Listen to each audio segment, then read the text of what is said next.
നടൻ കൃഷ്ണകുമാറും മകൾ ദിയ കൃഷ്ണയുമായി ബന്ധപ്പെട്ട കേസുകൾ ക്രൈംബ്രാഞ്ചിന് വിട്ടു. ദിയ കൃഷ്ണയുടെ സ്ഥാപനത്തിലെ സാമ്പത്തിക തട്ടിപ്പ് കേസും കൃഷ്ണകുമാറിനെതിരായ തട്ടിക്കൊണ്ടുപോകൽ കേസുമാണ് ക്രൈംബ്രാഞ്ച് അന്വേഷിക്കുക. അതേസമയം ജീവനക്കാരുടെ അക്കൗണ്ടിലേക്ക് QR കോഡ് വഴി 60 ലക്ഷം രൂപ എത്തിയതായി പോലീസിന്റെ കണ്ടെത്തൽ. തുക വിവിധ അക്കൗണ്ടുകളിലേക്ക് മാറ്റിയതായും കണ്ടെത്തി. സിറ്റി പോലീസ് കമ്മീഷണറുടെ റിപ്പോർട്ടിന്റെ അടിസ്ഥാനത്തിൽ DGPയാണ് കേസുകൾ ക്രൈംബ്രാഞ്ചിന് വിട്ടുകൊണ്ട് ഉത്തരവിറക്കിയത്. മ്യൂസിയം പോലീസാണ് കേസ് അന്വേഷിച്ചുകൊണ്ടിരുന്നത്. വിഷയത്തിൽ മുഖ്യമന്ത്രിക്കും കൃഷ്ണകുമാർ പരാതി നൽകിയിരുന്നു.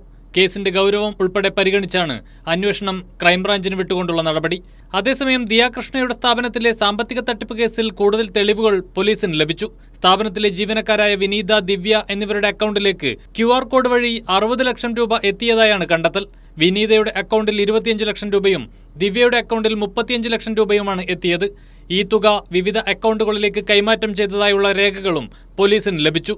നികുതി വെട്ടിക്കാനായി ദിയയുടെ നിർദ്ദേശപ്രകാരമാണ് പണം അക്കൗണ്ടിലേക്ക് മാറ്റിയതെന്നും പണം പിൻവലിച്ച് ദിയയ്ക്ക് നൽകിയെന്നുമായിരുന്നു ജീവനക്കാരുടെ മൊഴി.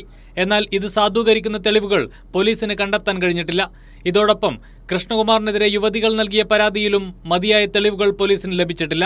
ബാങ്ക് അക്കൗണ്ട് വിവരങ്ങളും CCTV, ഫോൺ രേഖകൾ എന്നിവ കേന്ദ്രീകരിച്ചുമാണ് പോലീസ് അന്വേഷണം പുരോഗമിക്കുന്നത്. ജീവനക്കാരുടെ മൊഴിയിൽ വൈരുദ്ധ്യമുള്ളതിനാൽ ഇവരുടെ വിശദമായ മൊഴി അന്വേഷണ സംഘം വീണ്ടും രേഖപ്പെടുത്തിയേക്കും. കൈരളി ന്യൂസ്, തിരുവനന്തപുരം.